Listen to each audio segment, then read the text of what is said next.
Hello viewers, welcome back to the channel. By the video title, you know what this video is about. Friday Night Lights at Latrobe. The Steelers do their annual practice at Latrobe Memorial Field. Practicing there, they did it today.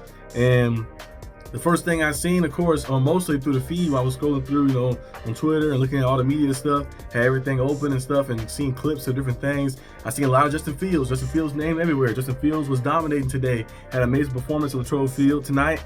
And went out there. One thing I noticed that people talk about a lot was his accuracy. His accuracy looked very good. His timing looked very good. He had built some great connections with a lot of these receivers and stuff, especially George Pickens and Van Jefferson, another guy who I've been mentioning on previous weeks like that. He be kind of building up some nice stuff. He had a 20+ yard pass to him today, a few of those today, and he had, of course, the big one that people were talking about, in training camp the first week, we threw the big bomb to him, and then he had some this week as well. So they've been building up a little like chemistry in that deep ball a little bit. And George Pickens, of course, he's a guy who played with all type of quarterbacks. He played with Mason Rudolph, played with Mr. Trubisky, played with Kenny Pickett, and still found a way to be productive. So him going out there and getting Justin Fields, getting a Russell Wilson like that, I know he's very happy. But Justin Fields, some of the plays that he did in the 7 shots drill, which the offense dominated and swept the defense 7-0. He had an RPO. Fields pulled it back, moved open for a touchdown. I got a lot of this information from Nick Fairbar, the beat writer. He was keeping everything play-by-play updated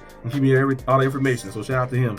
And also, you look at the next plays in the shot drills as well. Fields to Pickens for a touchdown. Najee Harris gets a handoff and goes through Montravius Adams for a touchdown. And we see a play action pass with Fields flying GP over the top. And he toe taps in the end zone. I had that play on here on the screen for you guys.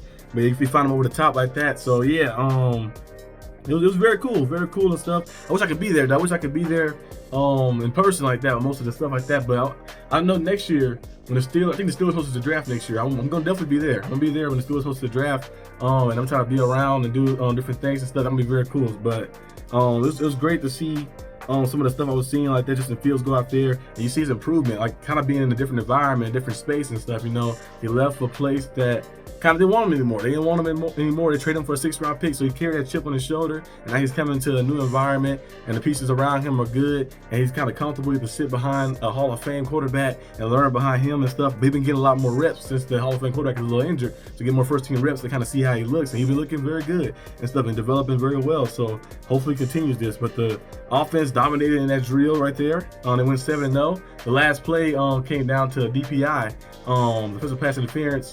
By who was that? Joey Porter Jr. They got called for that, so it automatically results in a win for the offense right there in that play. But they went out there and dominated. They dominated with that. We also seen, of course, they say like some backers on back stuff. Najee Harris and Patrick Queen going at it like that. They both winning reps against each other. John at it, and different things would happen. Atlanta Roberts and Jalen Warren going at it as well. And there was John. They would get into it. I love the feistiness. We see a lot of big time brawls. Of course, you want to see your team going out there fighting every single time like that, of course. But you love to see the competitive nature of these guys like pushing each other to the limits. Because they know in practice, iron sharpens iron like that. So in practice, you keep practicing and like getting better with each other like that, and knowing each other like that. You practice against some of the best players too, like Najee Harris is an amazing player, 3 straight 1,000-yard seasons. You got Patrick Queen, who's an all-pro level player like that. You got these guys playing against each other. They're gonna get better. They're gonna learn new things and stuff, and keep the competitive fighting spirit to kind of boost them both up and in practice and as they goes on in training camp and stuff. So it's nice to see those guys go at it. Darnell Washington as well was dominating his reps. It's kind of like a cheat code a little bit, because he's like unstoppable. He's 6'8", 270 pounds. Like I mentioned before, he's like Gronk. I think somebody said it best too. They said that he's kind of like the way kind of Steelers got him playing now, kind of like Mercedes Lewis a little bit too in a sense like that. Like that's a good comparison. But he is kind of like Gronk. I always say that too at first. He's not like the same athleticism as Gronk has. Of course, Gronk was very good, but he has the size and stature of Gronk. I feel like the Steelers implement him in the offense a lot more, especially in the red zone. He can be very dominant. 6'8", 270 pounds, and he plays with great force like that. He always calls himself the 6th lineman. He blocks like it. He blocks very well, so he was dominating. They're trying to do different things on him. Say Herbig tried to hit him with a spin move, and he just stood him up and then threw him in the dirt. And had other plays too. He was throwing people around and slinging them and bulldozing them out the way. So he was just like a freight train out there, like a Mack truck or something, going out there going crazy. So Darnell Washington is going to be a big key piece for our team. Not only in the run blocking game and the pass blocking game too as well sometimes, but hopefully in the red zone as well, they start utilizing him a lot more.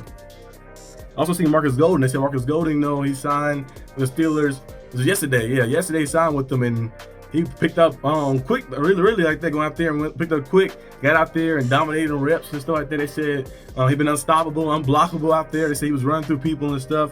So he was doing some good things too as well. So it's great to see these guys pushing each other, very competitive, and seeing a lot of depth too as well. Like they're not just like the main guys going out there dominating. It's like seeing the depth of everybody. Like you're seeing the backups dominate, the backups of the backups dominating and going at each other and stuff and getting better. And that's what I love about this team this year. We got more depth. Kind of the past few years we've been building it up a little bit. We got more offensive line depth, more D-line depth. We got more middle linebackers, as well too. More DBs as well. So we've been adding up into like on the past few years and doing a better job and going at it. Because remember I mentioned on my channel, you guys probably, I don't know if you got some of you guys maybe on that channel as well too, the Arsenal D.B channel. But I used to always say Kevin Colbert never really addressed the needs we needed. He used to always just overlook it. We'll be good. We'll be good. Never addressed the needs that we needed, actually, the O-line stuff, and it kind of like messes up a little bit. But now with Mr. Omar Khan out there, he's been going out there and going crazy. He's been addressing all the needs, making big time moves, trading up for Roger Jones in that one draft, and adding pieces like Joe Porter Jr. and bringing trading different guys, and also bringing guys in as well. We traded for Justin Fields, we signed Russell Wilson, we signed Patrick Queen, and brought all these different guys in that are going to help our team in the long run, not only now but in the future. You always want to build. You want to build for the future, but you also want to build to compete for now as well. So that's a good thing that Khan been doing for the past few years as he took over as the GM and stuff. So I've been liking what he's been doing. I've been liking what the Steelers have going on. Of course, the injury updates too as well. Roman Wilson, ankle, he had a boot on today out there. He was chatting it up. They had a picture of him chatting it up with Cordell Patterson as well. Brother Jones, he still practiced, but he had like an elbow brace on too as well. So you'll be watching that a little bit. And Russell Wilson, calf injury, of course, he still practiced, but he's not doing anything crazy. Like, so he's just dropping back, and then just throwing, dropping back and just throwing. I haven't seen him sprint out. I haven't seen him do a rollout or anything. I see him get the ball, drop back, and then he throw. I like that. So we're gonna see Russell Wilson kind of get, more healthy, so he can be able to play. And most likely he'll probably sit out these preseason games as well, and probably wait till the last game and probably put him in like that to get a little reps in before he go out there and become the starter for week 1 against the Falcons. So most likely gonna sit the preseason games out probably. But yeah, that's the injury update. And also Glorilla was here.